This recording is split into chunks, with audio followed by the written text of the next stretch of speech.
Assalamualaikum warahmatullahi wabarakatuh.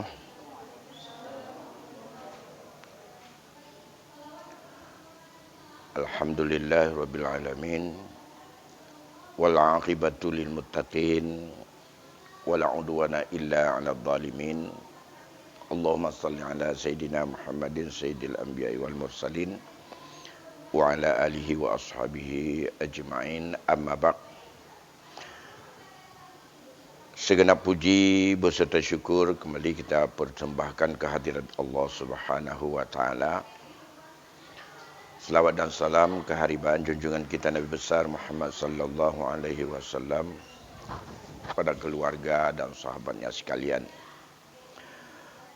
Adik-adik, para remaja yang saya hormati, kita lanjutkan kajian kita berkaitan dengan hukum faraid ini dengan beberapa landasan teori dulu sebelum kita masuki kepada praktek ataupun untuk kita secara langsung untuk mencoba pemecahan persoalan yang ada. Masih kajian prinsip tentang sumber dan dasar hukum ilmu faraid yang dijadikan patokan bagi syariat Islam sebagai kejaminan kepada kita bahwa ilmu faraid yang ditetapkan oleh syariat kita itulah ilmu yang paling adil. Pada pertemuan yang lalu kita sudah melihat landasan ayat sebagai rujukan dan sebagai tempat kajian lahirnya apa yang harus kita lakukan. Semoga apa saja yang sifatnya ijtihad, kesepakatan dan kekompakan uruf,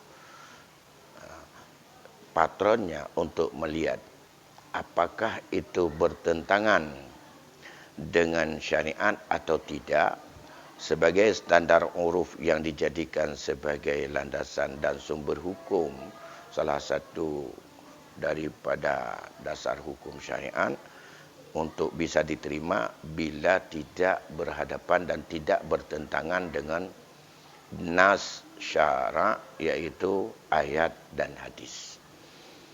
Kalau bertentangan dengan ayat dan hadis, otomatis uruf, adat itu adalah batal. Kalau demikian, setiap apa saja yang berkembang dalam masyarakat, kita mencoba lihat sisi mana yang bisa kita pertahankan, yang tidak bisa dipertahankan dan itu adalah tetap berhadapan dan bertentangan dengan syarak.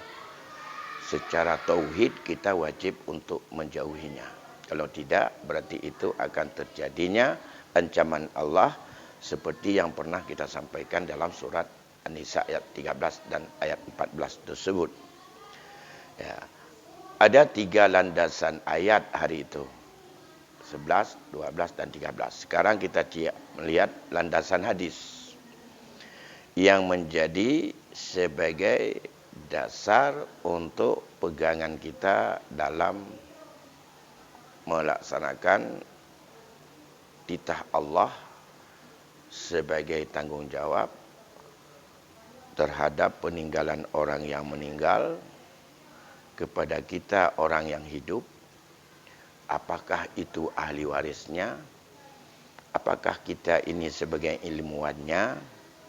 Apakah kita sebagai orang yang berpegang kepada sunnah Rasulullah agar mampu membimbing dan mengarahkan ahli waris agar mereka tahu hukum Allah itu seperti apa, sehingga semoga bisa sadar bagi mereka hukum Allah itulah yang harus didahulukan. Dan hukum adat itu boleh-boleh saja selama tidak bertentangan dengan hukum Allah. Kemudian sumber hukum ilmu faraid yang ada dalam hadis adalah ada yang tidak ditetapkan oleh Allah kita tahu dalam ilmu faraid itu prioritas utama ahli waris adalah orang yang mendapat bagian tertentu. Nanti akan kita lihat rinciannya.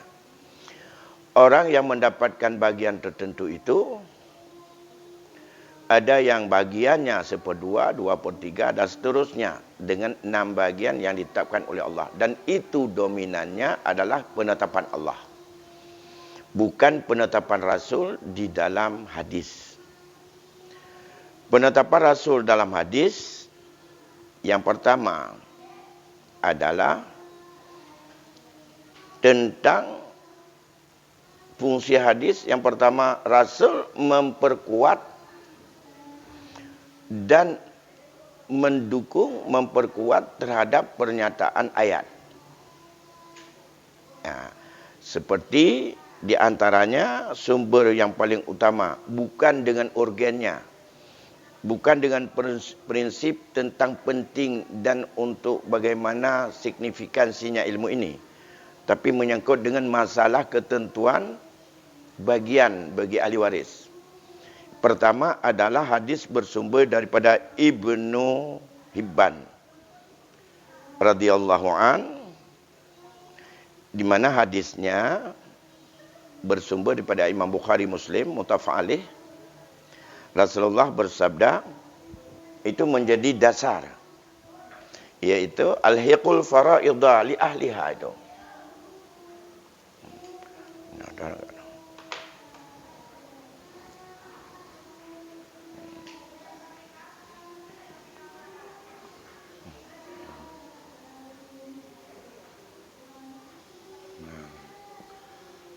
Alhiqul fara'idha li ahliha. Fama baqiya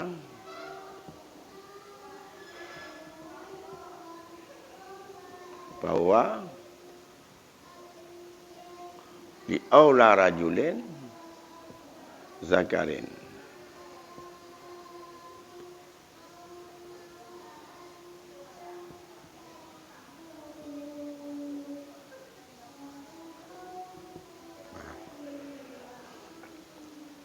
Ini sebagai penetapan Rasul.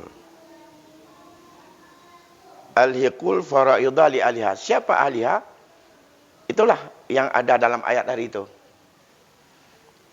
Laki-laki mendapat bagian 2 bagian perempuan. Kalau anak perempuan 1 orang 1/2. Kalau anak perempuan itu 2 atau lebih 2/3.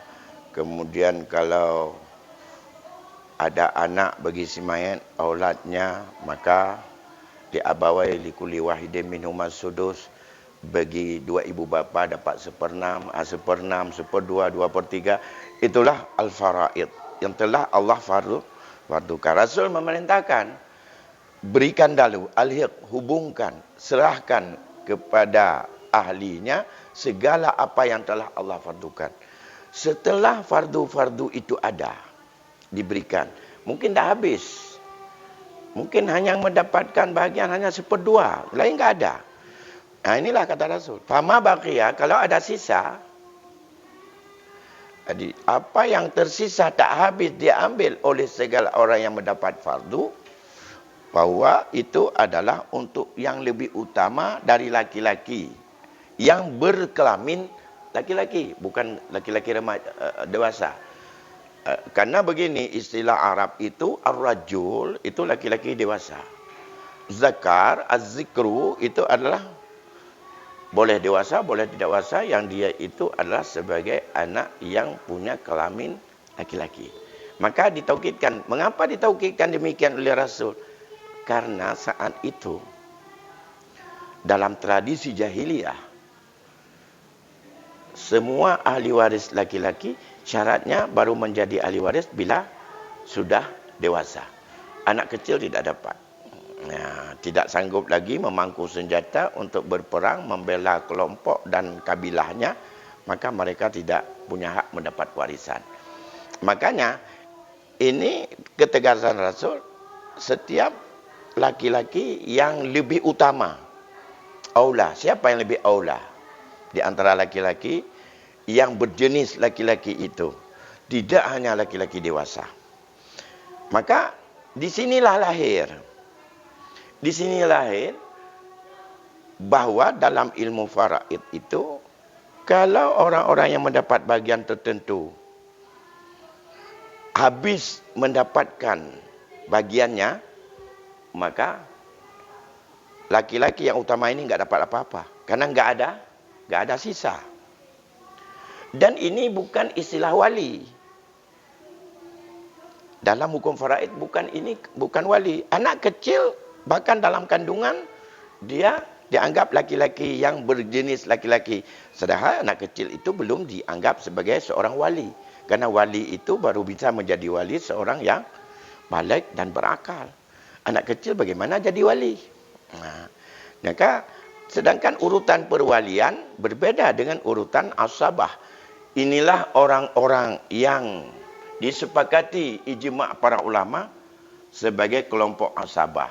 Yang dalam urutan nanti, itu istifak para ulama, dia sebagai kelompok ahli waris kedua.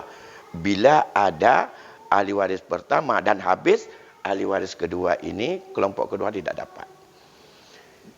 Dalam kajian ilmu faraid, nanti akan kita lihat ini dasar hukum. Di sini berangkat. Kajian nanti tentang urutan asabah binafsih.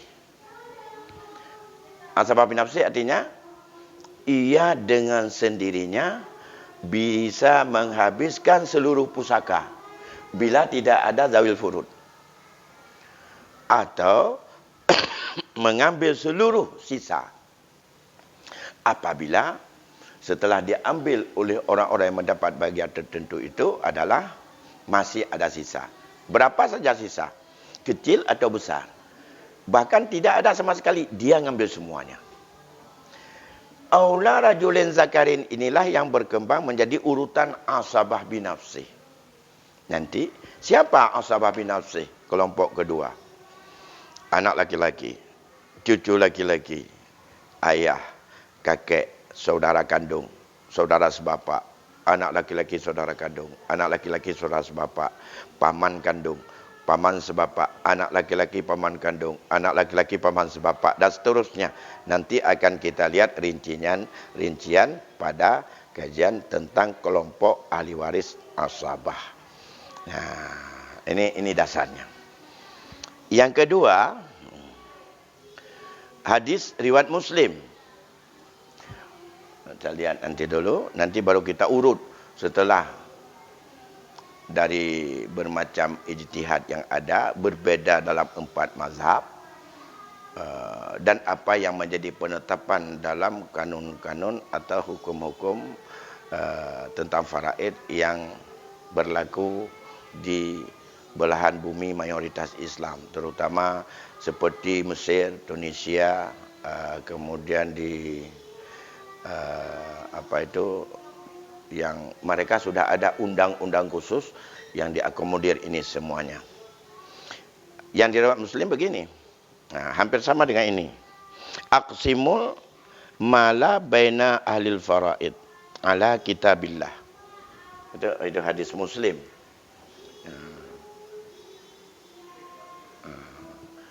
Aqsimu al-mala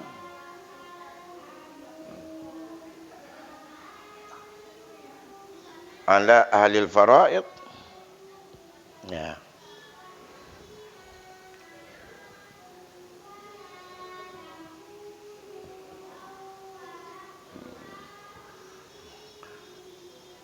Aqsimul mala ala ahlil faraid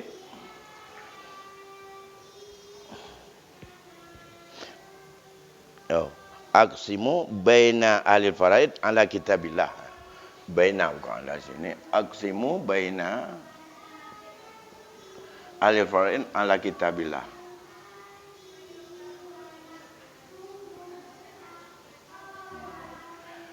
Ya. Wala wasiyata.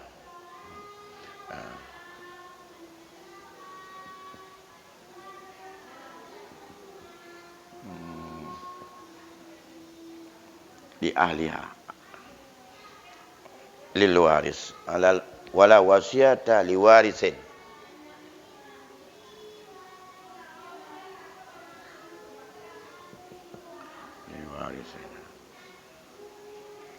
Ini Muslim.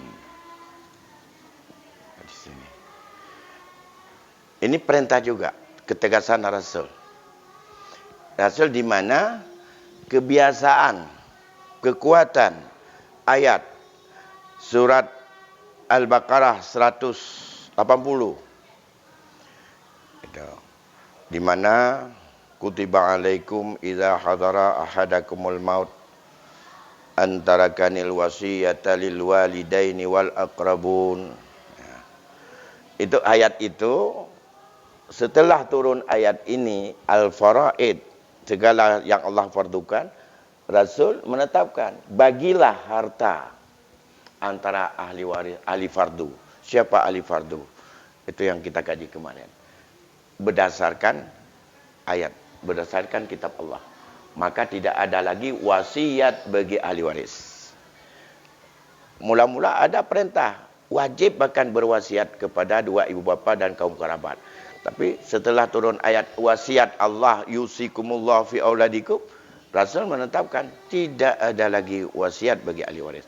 Maka wasiat bagi ahli waris itu, misalnya orang tua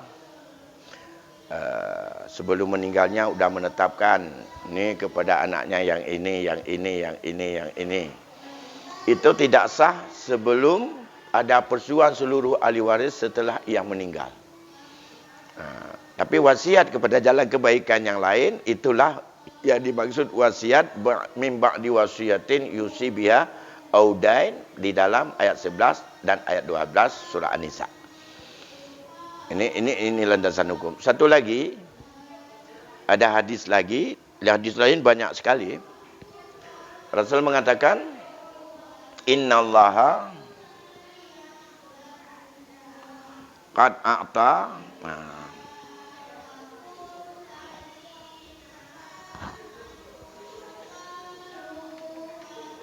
Innallaha qad a'ta zi haqqin haqqahu.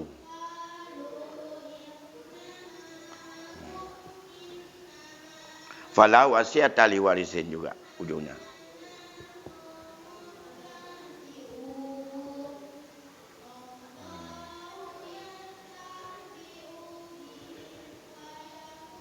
Ya.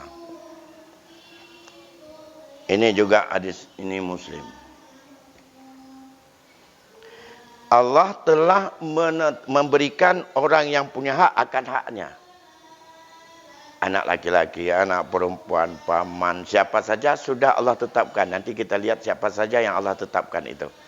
Kalau demikian tidak ada wasiat lagi bagi ahli waris daripada pewaris. Tak boleh ada wasiat. Makanya ini yang paling berat, menyelesaikan persoalan dalam warisan ini.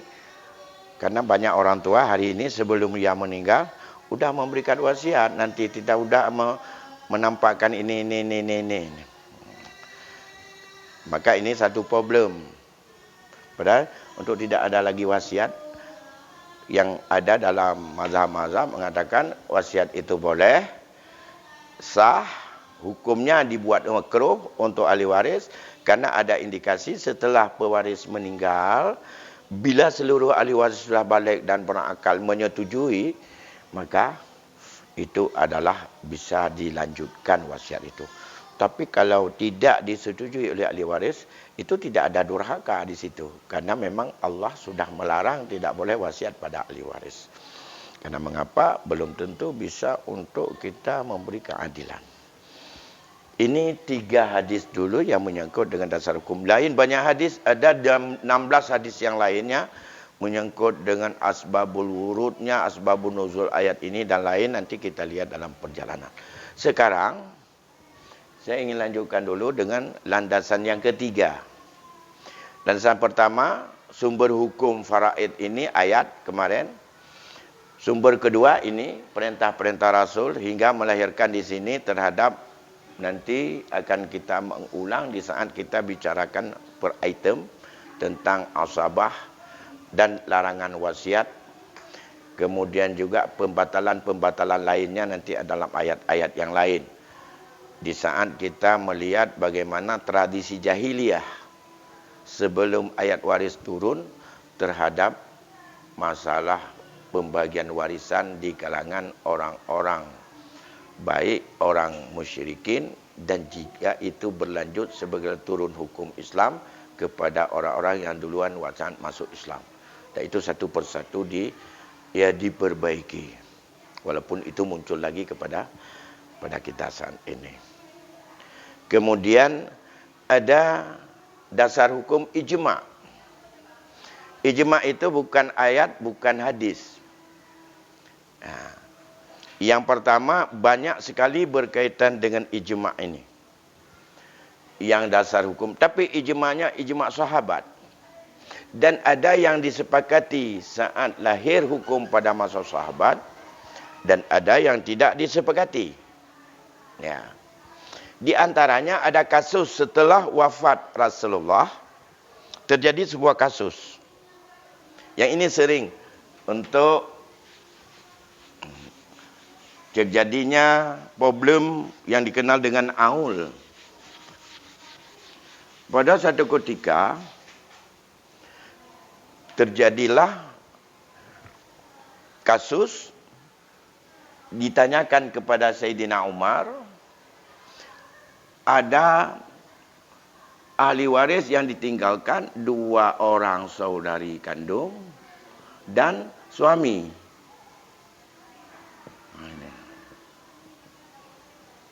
Kalau menurut dasar ayat, suami, kita lihat pada ayat yang kemarin ya, pada suami itu. Walakum nisfu ma taraka azwajukum illam yakul lahunna walad. In kana lahunna walad falakumur rubu'u mimma tarakna min ba'da. Itu suami, kedudukan dia setengah pusaka daripada peninggalan isterinya. Jika isterinya tidak punya anak. Tapi bila isterinya punya anak, suami mendapat 1/4. In kana lahu walad falakumur rubu'u mimma tarakna, dari peninggalan isterimu. Sudah, kalau demikian suami di sini 1/2. Karena enggak ada dalam kasus ini isteri yang meninggal itu tidak punya anak, dia 1/2. Kemudian pindah kepada ayat 176. Di ayat 176, yastaftunaka qulillahu yuftikum fil kalalah. Inna mru'un halaka laysa lahu walad wa lahu ukhtun falaha nisfu ma tarak wa huwa yarisuha illam yakul laha walad. In kanat tasnataini falahuma sulusani mimma tarak. In kanata, jika ada 2 orang saudari kandung, maka bagi keduanya mendapat sulusani mimma tarak, 2/3 dari peninggalan daripada saudaranya. Itu ayat 176. Surah An-Nisa di ujung sekali. Surat habis sana ya. In kanu ikhwatun rijalan wa nisaan faliz zakari mislu hadil unsayain yubayyinullahu lakum an tadillu wallahu bikulli syai'in alim. Jadi 2 orang saudari kandung bagi kalalah, orang yang meninggal tidak punya anak, enggak ada ayah, enggak ada kakek, maka itu kalalah ya. Di saat mereka senang menanyakan kepadamu ya Muhammad tentang kalalah, jawablah, kata Allah. Qul Allahu yaftikum fil kalalah. Allah telah memberikan fatwa kepada kalian tentang kalalah. Apa fatwa Allah? Inna mru'un halaka, seseorang yang binasa, artinya meninggal. Tidak ada baginya anak, tapi baginya ada saudari, maka bagi 1 orang saudari mendapat setengah apa yang ditinggalkan oleh saudaranya. Ia mewarisi daripada saudaranya. Jika tidak ada baginya anak dan ada saudari 2 orang, maka dia mendapatkan 2/3. Kalau ada saudari dan saudara, maka bagi saudara dapat 2 banding daripada bagian saudari. Seperti antara anak laki-laki dan perempuan. Ini menunjukkan bahawa 2 orang saudari kandung, ia mendapatkan 2/3. Itu perintah ayat. Dalam ayat 176. 2/3 1/2. Andai kata ada 6 juta peninggalan nilai yang ditinggalkan oleh orang yang meninggal. Umar bingung saat itu. Kalau diberikan kepada suami setengah dari 6/3, tinggal uang 3 juta. Sedangkan 2 orang saudari kandung, dia perintah Al-Quran diberikan 2/3. 2/3 dari 6 juta, 2 juta. Uang sisa 6 juta. Mereka bukan mendapat sisa. Masing-masing punya hak bagian yang telah Allah fardukan. Kalau punya hak sisa seperti pada hak orang yang mendapatkan yang asabah, itu enggak apa-apa. Berapa tinggal ambillah. Ini enggak bisa. Allah perintahkan 2 saudari 2/3. Allah perintahkan untuk suami 1/2. Gimana caranya? Oh, enggak apa-apalah, ambil 2 saudari karena dia itu lebih dekat. Nanti sisa untuk kamu. Bukan begitu yang Allah perintahkan. Enggak tangguh pertanggungjawaban. Akhirnya, kata Umar, andai kata aku berikan penuh kepada 2 saudari, maka kuranglah hak daripada suami.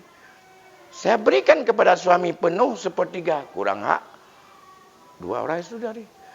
Kalau demikian hal ini aku pending dulu. Maka dihentikan oleh Sayyidina Umar. Aku tanya-tanya dulu bagaimana solusinya kepada sahabat yang lain.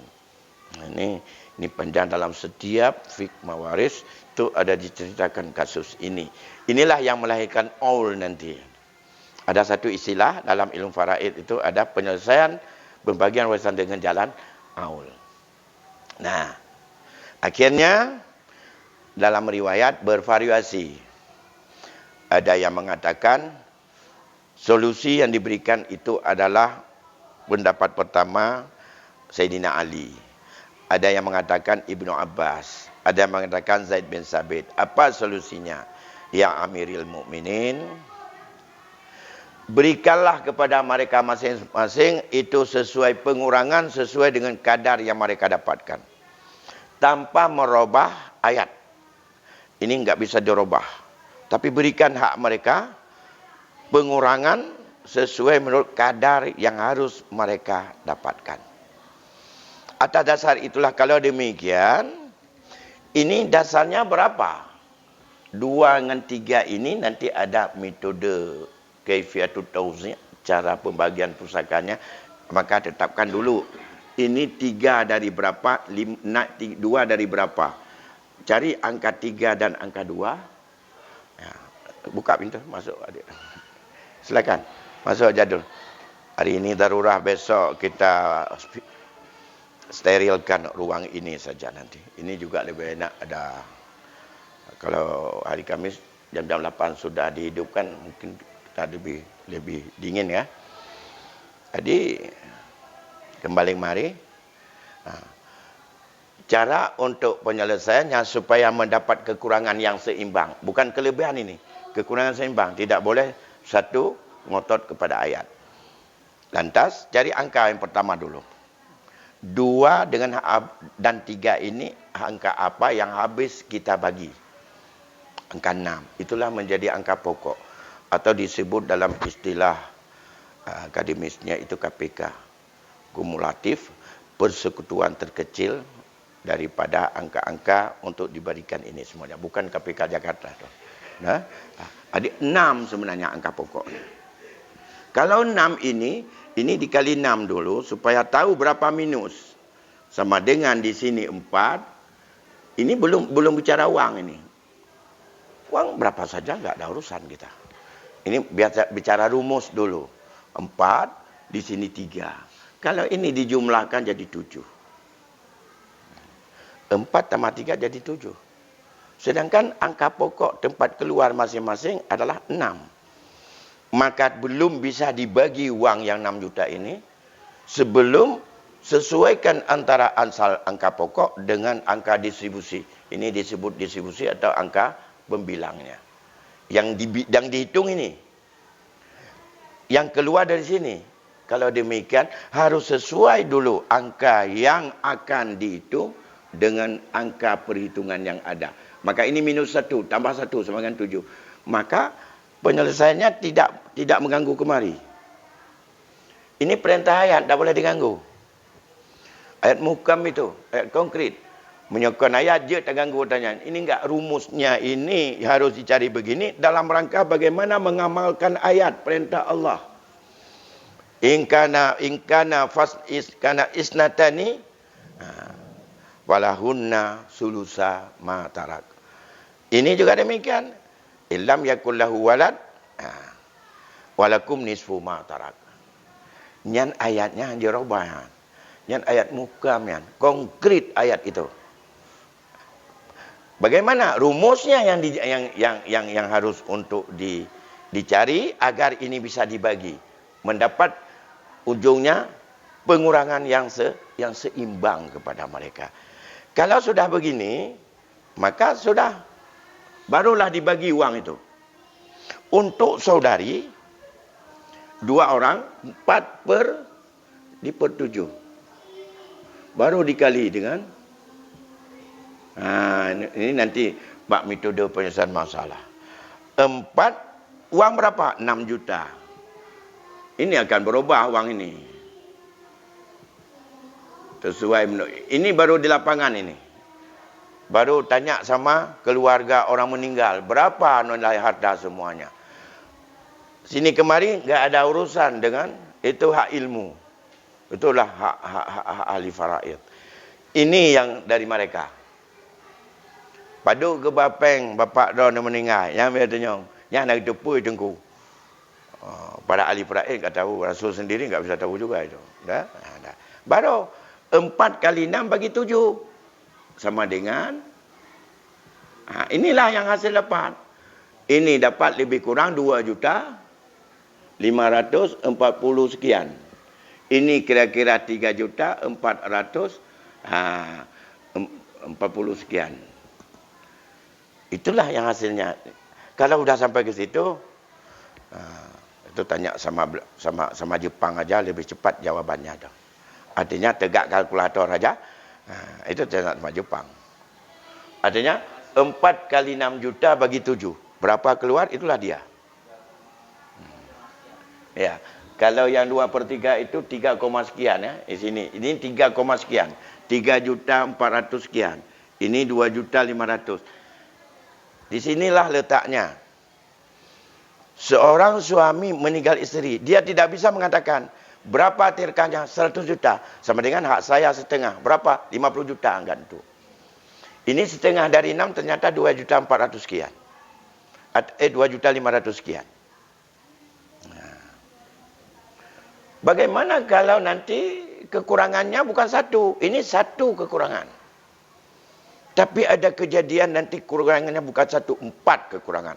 Dari angka pokok 6. Nah, ini kita lihat nanti pada hijab mahjub. Pada aul. Maka aul salah satu penyelesaian masalah.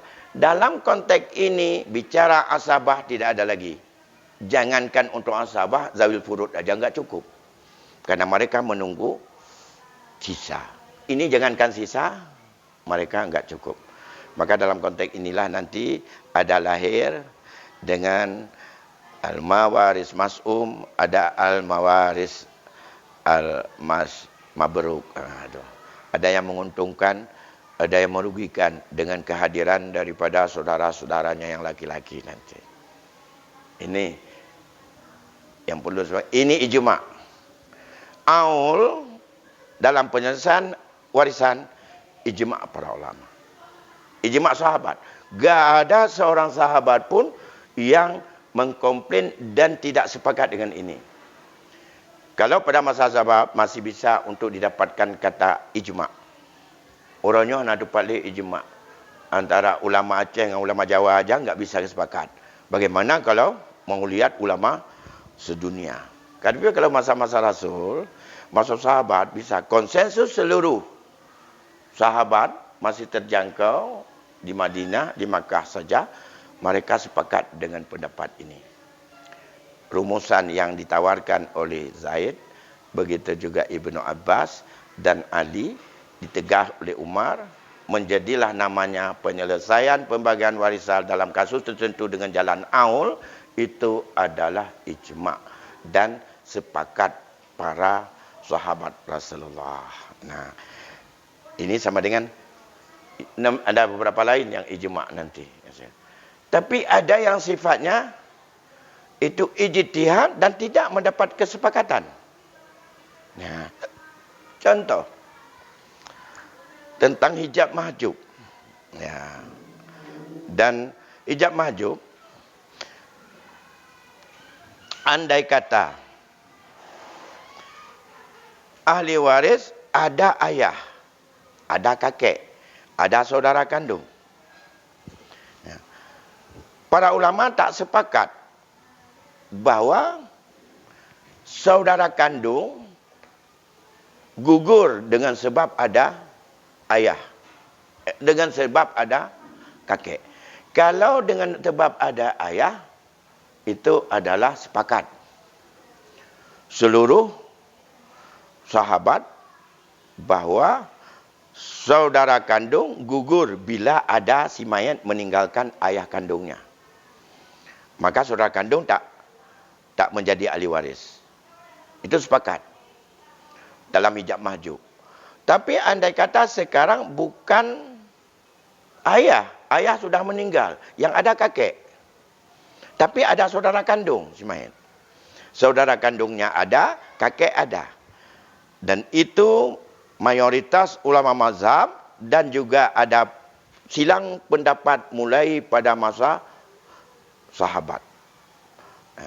Bagaimana silang pendapat? Satu pendapat mengatakan bahawa ayah sepakat untuk menghijab saudara. Tapi kalau kakek tidak menghijab saudara. Mengapa? Karena aula rajulin antara kakek dengan saudara itu adalah sama. Itu kembali kepada tadi. Pada kajian asabah tadi. Bahwa aula rajulin tadi. Ada hadis tadi yang saya sampaikan bahwa tentang dasar hukum asabah. Kejadian kan seperti ini. Saya sampai ini dulu. Ini ijma' tadi udah. Ini disebut dalam istilah nanti adalah dengan aul. Nanti kita lihat rinciannya. Ada problem lain. Kalau ini si mayat, kemudian ini ada genuhana, enggak ada anak-anaknya, enggak ada kesannya, kosong.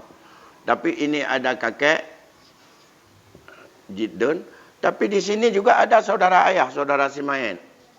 Akhun kakek, ada akhun atau akhun li'ab.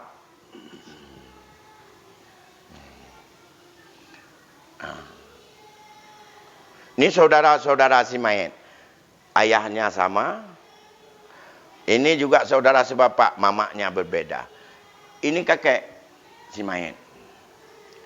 Ayah dari ayah dia. Dalam kajian aula rajulin, siapa lebih aula kakek dengan saudara? Tadi kan ada dalam hadis, fama baqiya fawali aula rajulin zakarin. Kalau ada sisa, setelah diambil dari zawi furud, itu adalah untuk laki-laki yang lebih utama. Dilihat laki-laki utama siapa yang lebih dekat hubungan kepada si mayat. Nah, hubungan dengan si mayat sekarang ini yang jadi mayat. Ayahnya tidak ada. Kalau ada ayahnya, ini lebih jauh. Karena dia terhubungan si mayat gara-gara ada ayah. Kakek terhubung si mayat dengan sebab ada ayah. Maka kalau ini ada, dua-dua ini gugur atau terhijab. Tapi sekarang bukan tidak ada ayah. Ayah nggak ada, udah meninggal. Saat meninggal si Mayan ini, ayahnya udah meninggal. Lantas, kalau daripada urutan orang mendapatkan daripada asabah, kakek. Tapi kakek bisa nggak menghambat ini? Dalam hijab mahjub, apakah kakek menghalang terhadap saudara? Ini debat. Ada yang mengatakan, hubungan saudara dengan si mayat, ayah. Hubungan kakek dengan si mayat, ayah. Kalau mereka sama. Sama jauh. Sama aula antara mereka berdua dilihat daripada garis hubungan dengan si mayat. Kalau sama, kalau demikian kakek tidak ada pantas untuk menghalang saudara. Ini satu pendapat. Pendapat mengatakan, apapun ada, tapi ini lebih kuat. Kan ini yang nasab. Kalau ini adalah nasab ayah kemari. Ini adalah nasab dari ayah kemari secara menurun. Maka dia lebih kuat secara vertikal. Tidak kepada samping dulu. Jadi itu pendapat Hanafi. Imam Hanafi seperti itu. Jadi kalau ada kakek, saudara tidak dapat. Pendapat tiga mazhab lain mengikuti Zaid, Ibnu Abbas dan Ibnu Mas'ud. Bahwa kakek tidak menghalang saudara. Tapi kakek dapat. Ini tidak mendapat kesepakatan. Sahabat tidak sepakat. Sampai kepada mazhab 4 tidak sepakat. Kalau demikian, disebutlah ini dengan kakek. Mereka ada nanti istilahnya musyarakah. Berkongsi mereka itu hak yang didapatkan oleh kakek dengan saudara-saudaranya ini semuanya. Jadi bagi kakek jid 2 porsi. Kalau lebih menguntungkan ambil 1/6 saja, jangan ambil musyarakah katanya. Ini contoh salah satu di antara hal yang ijtihad tapi tak mendapatkan sepakat semuanya, bisa berdua. Sesuatu yang tidak ada keputusan. Artinya tidak ada kesepakatan, bukan ijma'. Maka satu tempat itu boleh mengamalkan yang mana saja. Tapi boleh mengamalkan tidak bisa dihadapkan kepada orang yang berkepentingan masing-masing. Misalnya ini banyak sekali kejadian kita yang tidak bisa. Ini kakek dengan saudara, apakah terhijab atau tidak? Kalau kita buat musyawarah antara saudara dan kakek, otomatis maunya kakek menghijab, maunya saudara tidak menghijab. Kan yang kejadian. Yang kejadian kan putus rapat. Sesuatu yang tidak bisa berakhir dan tidak ada kata konkret. Karena masing-masing mencari keuntungan sendiri. Kakek kepinginnya terhijab supaya lebih besar hak dia. Karena anda bagi kena kagetnya itu. Saudara maunya tidak terhijab karena dia supaya mendapat juga bahagian daripada saudaranya ini dengan sebab kehadiran kakek. Kalau menghijab kan tidak dapat apa-apa.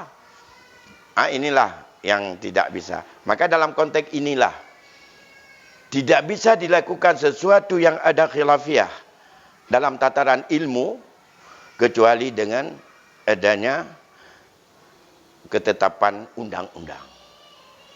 Inilah yang dalam kaedah usul kita ngaji bahwa al-ikhtilaful al-hukmul hakim yurfa'ul khilaf. Itu kaedah itu yang berlaku. Kalau sudah ada ketetapan hakim, maka khilaf itu tak berlaku lagi. Tataran akademis tetap boleh berlaku kajian. Tapi kalau sudah naik menjadi sebuah kanun, dan kanun menetapkan seperti itu, tidak ada khilaf dalam amaliyah. Dalam praktek, dalam memperlakukan kepada masyarakat tidak ada khilaf. Khilafnya di mana? Tataran akademis. Di saat undang-undang dibuat, kanun dibuat, diambilnya mana? Ini banyak sekali di Aceh. Yang dibutuhkan keputusan akhirnya tidak korban adalah dengan ada undang-undang yang berlaku. Artinya harus ada kanun tentang warisan. Makanya dunia-dunia negara yang mayoritas Islam, mereka semuanya membuat aturan. Dan KHI itu bukan bahagian daripada undang-undang. Dia itu hanya kepres. Lemah. Bukan UU. Untuk keacehan juga tidak ada kanun. Sehingga ada menyangkut dengan masalah anak patah titi, menyangkut dengan wasiat wajibah, menyangkut dengan zawil arham. Kalau dalam KHI tidak ada hak zawil arham. Menyangkut dengan rat, pengembalian sisa dari mana, bahkan menyangkut dengan urutan daripada yang mana kita ambil. Kelompok-kelompok ahli waris yang disusun sampai ke Baitul Mal. Nanti akan kita lihat kelompok ahli waris yang ada mulai pada masa sahabat dengan versi masing-masing kelompok sampai kepada bagaimana dalam tataran mazhab. Mazhab 4 dengan awal asyasiyah yang ada itu berbeda urutan. Tapi zawil furud, asabah itu ittifaq. Mulai di bawahnya zawil furud, asabah itu ittifaq. Di bawahnya ada rad kepada suami isteri atau rad kepada zawil furud bukan suami isteri, mulai khilaf. Kemudian di bawahnya zawil arham. Di bawahnya ada nanti asabah sababiyah. Orang karena pemerdekaan budak walaupun sekarang tidak ada lagi perbudakan. Di bawahnya ada wasiat yang lebih sepertiga. Di bawahnya lagi Baitul Mal. Ada yang nomor 3 Baitul Mal langsung. Ada yang itu Syafi'iyah dan Malikiyah. Mutakaddiminnya itu hanya 4. Zawil furud, asabah sababiyah, Baitul Mal. Tak ada lain. Zawil arham tidak ada. Itu pendapat Abu Bakar, Zaid dan juga Ibnu Abbas dulu. Saat-saat masa sahabat. Jadi kalau kita tahu itu tidak ada solusi untuk diajak musyawarah mufakat. Orang yang rugi tak mau pendapat itu, maunya yang menguntungkan dia. Orang yang menguntungkan dia, ia pendapat itu yang lebih cocok. Tidak mau dia untuk pendapat yang merugikan dia. Karena ini masalah ajak musyawarah mufakat antara ahli waris. Ahli waris itu pendapat yang mana yang menguntungkan, pendapat yang mana yang merugikan, itu selalu ada. Musyawarah mufakat tak ditemu dalam bidang itu. Ya. Paling-paling musyawarah mufakat untuk work sama rata saja kan. Itu yang cepat dapat. Itu work sama rata kalau enggak pelit dan tidak ahlinya saudara yang laki-laki. Kalau yang pelit dan tahu dia hukum, enggak mau dia. Enggak mau sarata. Nanti ku berikan kau sikit itu kalau tahu hukum aslinya. Tapi yang lucu ada yang putri yang enggak mau. Kakak kita yang perempuan enggak mau sama rata. Lagi hukum Allah, dia bodoh. Padahal kalau sama rata dia lebih menguntungkan. Karena dia enggak tahu hukum. Oh, sama rata rupanya lebih banyak. Rupanya hukum Allah lebih kecil ya. Baru nyesal. Itulah salahnya dapat. Adik-adik sekalian, ini dasar hukum. Nanti insya-Allah akan kita masuki menyangkut dengan kajian kalau pewaris orang meninggal itu tidak begitu penting. Walaupun ada ketentuan kita sampaikan saja karena rukunnya ada 3. Yang pertama, meninggal pewaris. Kedua, hidup ahli waris saat meninggal pewaris. Yang ketiga, ada maurus. Ada harta yang ditinggalkan. Ini saja rukunnya. Kalau ini udah tuntas 3 ini udah selesai hukum ini yang pokok. Meninggalnya 2. Itu nantinya akan kita coba lihat. Ada meninggal hakiki, ada meninggal secara hukumi. Meninggal hukumi gini, orang enggak tahu kita udah mati atau tidak, tetapi udah puluhan tahun tidak ada berita. Hilang, mafkud dia. Itu bagaimana baru ditetapkan dia meninggal secara hukum. Maka secara hukum harus ada keputusan hukum. Hukumnya itu keputusan hakim. Andai kata nanti keputusan hakim itu salah, Ternyata yang diputuskan mati. Kemudian dia rupanya tidak jadi mati. Begitu dia balik, bagaimana proses hukum yang telah dibagi. Dan ini nanti kita lihat menyangkut dengan pada masalah matinya pewaris, hidupnya ahli waris, dan adanya harta warisan. Ya. Itu sederhana 3 rukunnya, tetapi yang paling rumit bicara ahli waris. Ahli waris dan bagaimana kaifiatut tauzi'nya. Dan bagaimana, karena dari ahli waris yang pertama urutan ahli waris akan kita lihat. Yang kedua, dari urutan ahli waris itu siapa akan bisa menggugurkan ahli waris dengan sifat. Ada beberapa sifat yang ia gugur jadi ahli waris. Yang ketiga akan kita lihat siapa akan menghalang siapa. Disebut dengan hijab dengan sebab ada ahli waris yang lain yang lebih dekat dengan si mayit. Dah. Setelah ada itu, berapa bagian ahli waris masing-masing? Ya. Kemudian baru bagaimana cara untuk membagikannya. Itu masalah ahli waris. Belum, itu masuk hijab maju. Termasuk yang pertama dulu ada hijab yang namanya itu bil wasaf, ada hijab bil sahsi. Hijab wasaf nanti akan kita lihat ada yang ittifaq ada yang tidak. Yang ittifaq dan ijma' ulama wasafnya 3.